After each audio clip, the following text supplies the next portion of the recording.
Hello बच्चों, क्या हालचाल। मैं विकास यादव आप सभी का स्वागत करता हूं फिर से एक नए वीडियो में।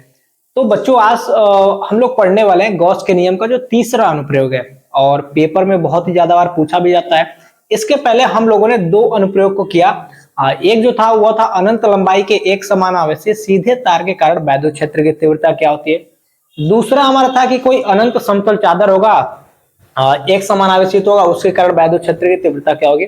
और आज हम लोग पढ़ेंगे गॉस के नियम का तीसरा अनुप्रयोग जिसका नाम है कि एक समान आवेशित किसी गोलीय खोल के कारण वैद्युत क्षेत्र की तीव्रता क्या होगी। तो चलिए शुरू करते हैं। यहां पर देखेंगे बाबू, सबसे पहले यहां पर आपको दो गोले दिखाई देंगे। एक गोला यह है और दूसरा गोला ऊपर वाला है, ठीक है। अब क्या है कि जो नीचे वाला ये छोटा वाला जो गोला है इस पे कोई चार्ज यानी कोई धनावेश एक समान रूप से आवेशित है।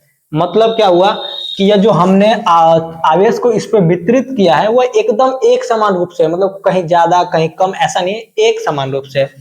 इस छोटे वाले गोले की त्रिज्या क्या है, आर है। और हमने इसके बाहर यह हमारा क्या है बाबू, इसको बोलते हैं गॉसियन पृष्ठ। इसको क्या बोलेंगे, इसको बोलेंगे हम बाबू गॉसियन गॉसियन पृष्ठ। इसको क्या बोलेंगे, गॉसियन पृष्ठ। क्योंकि गॉस ने बोला था कि आप जिस भी बिंदु पर वैद्युत क्षेत्र की तीव्रता निकालना चाहते हो तो उसको लेकर किसी गॉसियन पृष्ठ की रचना कीजिए। हमने माना कि एक बिंदु P है और इस पर हमें निकालना है वैद्युत क्षेत्र की तीव्रता, तो हमने इसको लेकर एक गोला बनाया है और उस बड़े वाले गोले की त्रिज्या क्या है, स्मॉल r है। इतना समझ में आया। अब देखो, मान लो कि हमने क्या किया, एक बॉक्स में किसी आवेश को रख दिया, तो अब उस बॉक्स से क्या होगा, वैद्युत क्षेत्र की रेखाएं निकलेंगी। तो जब वैद्युत क्षेत्र की रेखाएं निकलेंगी तो वैद्युत फ्लक्स का मान हम निकाल सकते हैं, क्योंकि वैद्युत फ्लक्स क्या होता है कि वैद्युत क्षेत्र की रेखाओं की संख्या को ही वैद्युत फ्लक्स कहते हैं। तो यहां पर हमने क्या माना, हम एक छोटा सा पृष्ठ मानेंगे। इस पूरे के कारण हमें निकालना वैद्युत क्षेत्र की तीव्रता।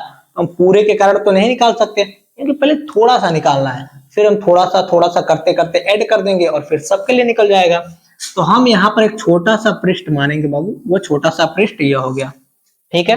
अब देखो, कोई भी पृष्ठ होता है तो उसका जो क्षेत्रफल सदिश होता है उस पृष्ठ के ठीक लंबवत होता है। तो यहां से हम क्या करते हैं, यहां से क्षेत्रफल सदिश हो गया हमारा बाबू डी ए। दूसरा, अगर यह आवेश है तो आवेश में से वैद्युत क्षेत्र की रेखाएं भी निकलेंगी, तो वो भी क्या निकलेंगी, एकदम सीधे निकलेंगे। मान लो यहां से एकदम सीधे निकली तो यहां से क्या निकलेंगे, वैद्युत क्षेत्र की रेखाएं निकलेंगी। तो अब तुम बताओ, ये जो हमारा क्षेत्रफल सदिश है और ये जो वैद्युत क्षेत्र सदिश है यानी इलेक्ट्रिक वेक्टर है, वो दोनों एक ही डायरेक्शन में है। तो जब दो सदिश एक ही डायरेक्शन में होती है तो वहां पर एंगल क्या होता है बाबू, जीरो होता है। और यह वाली बात मैंने हर एक वीडियो में बताया आप लोगों को। तो अब बताओ, इस डीए पृष्ठ से वैद्युत फ्लक्स कितना निकलेगा। यहां पर हम क्या लिखेंगे कि डीए पृष्ठ से गुजरने वाला, डीए पृष्ठ से, यहां पर क्या लिखेंगे बाबू, डीए पृष्ठ से गुजरने, डीए पृष्ठ से संबंधित फ्लक्स, ऐसे भी लिख सकते हैं बाबू, सबसे बढ़िया डीए पृष्ठ से संबंधित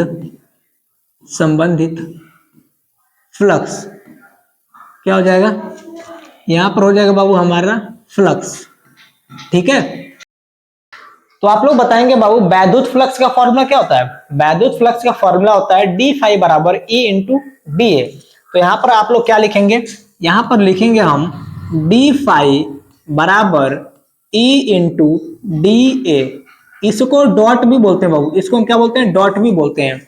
तो अब बताओ, जब डॉट प्रोडक्ट हटता है तो हमारा क्या आता है, जब भी डॉट प्रोडक्ट हटेगा तो वहां पर आता है हमारा कॉस थीटा। तो यह हो जाएगा हमारा डी ए, यह हो जाएगा हमारा कॉस थीटा, ठीक है।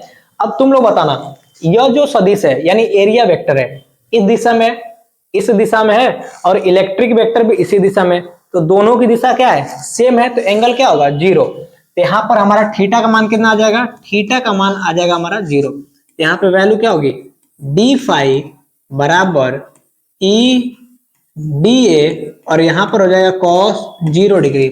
और कॉस 0 का मान कितना होता है बाबू, 1 होता है ना। तो यहां पर हम लिखेंगे दोस्त डी फाई बराबर ई और ये हो जाएगा DA, और इसका मान हमारा कुछ नहीं तो क्या होगा 1 होगा, जो कि कुछ परिवर्तन नहीं होगा इसमें। तो हमारा फाइनली DA पृष्ठ से गुजरने वाला वैद्युत फ्लक्स का मान आ गया हमारा d फाई बराबर E इंटू DA। इतना सबको समझ में आया? तो अब तुम लोग बताओ, जब इस छोटे से पृष्ठ के कारण निकल गया है तो हम इस पूरे पृष्ठ के लिए नहीं निकाल सकते हैं? क्या करेंगे, छोटे छोटे को जोड़ देंगे। तो यहाँ पर अगला स्टेप देखेंगे बाबू, अब लिखेंगे संपूर्ण पृष्ठ। क्या लिखेंगे? संपूर्ण पृष्ठ के लिए, संपूर्ण पृष्ठ के लिए वैद्युत, यहां पर हो जाएगा हमारा बाबू फ्लक्स, संपूर्ण पृष्ठ के लिए वैद्युत फ्लक्स।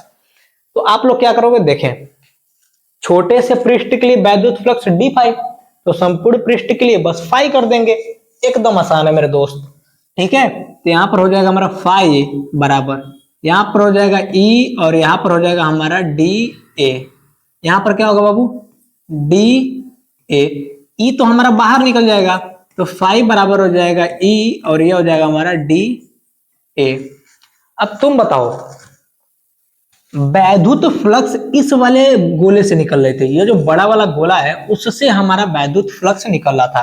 तो किसी गोले का क्षेत्रफल क्या होता है, 4 पाई r स्क्वायर। तो बड़े वाले गोले की त्रिज्या क्या है, स्मॉल r है ना, तो उसमें हम क्या लिखेंगे, यहां पर हम लिखेंगे फाई बराबर E और यहां पर हो जाएगा 4 पाई और ये हो जाएगा r का स्क्वायर।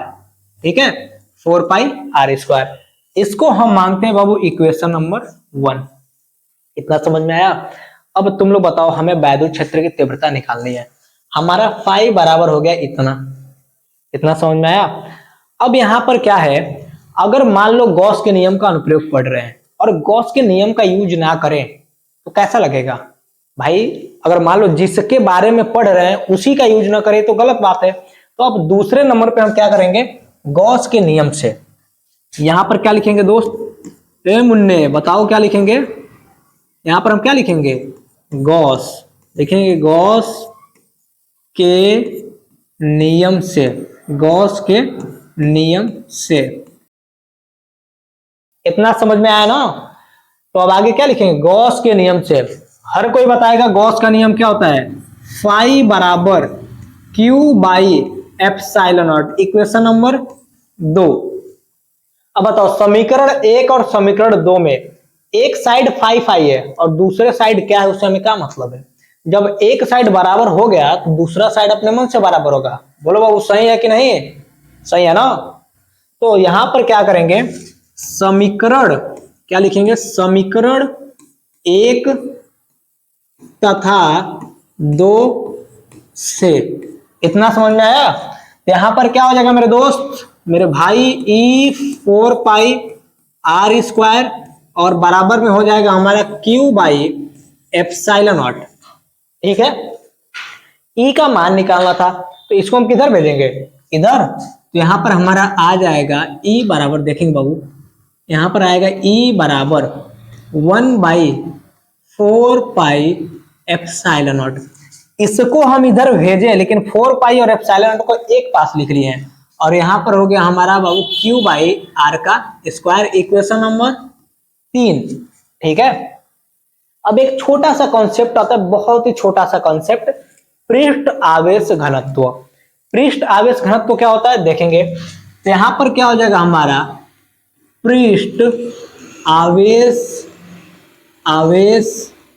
घनत्व, पृष्ठ आवेश घनत्व से। ठीक है, एकदम छोटा सा कॉन्सेप्ट होता है, इसके पहले वाले वीडियो में इसके बारे में मैंने पढ़ाया था। पृष्ठ आवेश घनत्व को इंडिकेट करते हैं सिग्मा से। तो यहां पर हमारा क्या हो जाएगा बाबू, सिग्मा बराबर यह हो जाएगा Q बट्टे, अब देखो पृष्ठ को क्या लिखेंगे हम, A लिखेंगे। क्या लिखेंगे, A। तो सिग्मा बराबर क्या हो गया दोस्त, Q बाई A। इतना समझ में आया? और यहां पर हमें दिख रहा है Q है, मान लो कोई इंडिकेशन दे रहा है, कोई हमें बुला रहा है तो जाना हमारा फर्ज बनता है ना। तो एकदम यह वाला समीकरण 3 जो है हमें बुला रहा है कि बाबू बोल रहा है कि Q है हमारे पास, Q की वैल्यू लेकर आइए। तो हम यहाँ से Q की वैल्यू लेकर जाएंगे इसके पास। ठीक है, लेकिन बुलाती है मगर जाने को नहीं। ठीक है ना? देखेंगे बाबू यहां पर क्या होगा, Q बराबर हो जाएगा हमारा सिग्मा ए। इतना समझ में आया।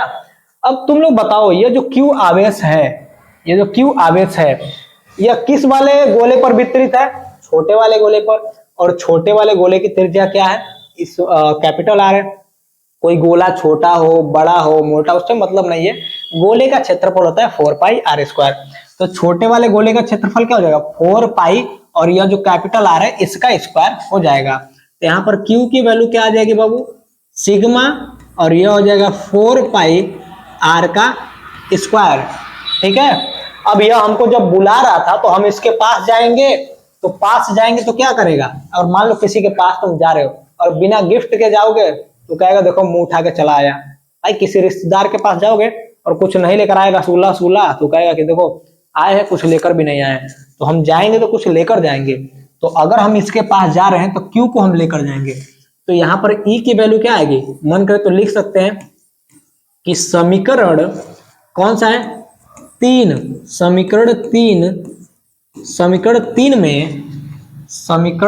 में Q का मान रखने पर क्या लिखेंगे बाबू, रखने, और यहां पर लिख देंगे पर। तो अब वैल्यू पुट करो कितना होगा, यहां पर देखेंगे E बराबर 1/4 पाई एप्सिलॉन। तो बाबू E बराबर क्या होगा, E बराबर देखेंगे यहां पर E बराबर क्या है 1/4 pi epsilon nought Q by r square. तो हम क्या करेंगे यहां पर लिखेंगे 1/4 पाई, और यहां पर है क्या एप्सिलॉन नॉट, और यहां पर बाबू बताओ Q का मान यहां पर रखना है, और Q की वैल्यू यहां पर क्या दिया है देख लेंगे एक बार। तो Q की वैल्यू हमारी दी है यहाँ पर सिग्मा 4 पाई और कैपिटल R का स्क्वायर, और नीचे में क्या है बाबू, नीचे हमारा आर स्क्वायर। यहाँ पर हो जाएगा हमारा R का स्क्वायर। अब देखो 4 पाई से 4 बाई क्या हो जाएगा कैंसिल हो जाएगा। तो E बराबर हमारा क्या आ जाएगा सिग्मा बट्टे में एप्सिलॉन नॉट, और ऊपर क्या है बाबू आर स्क्वायर, और बट्टे में हो जाएगा स्मॉल आर स्क्वायर।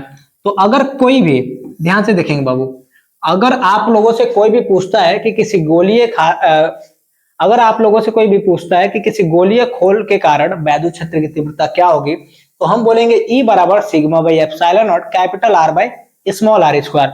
बहुत बार कंडीशन चेंज हो जाती है तो उसके लिए आपको घबराना नहीं है।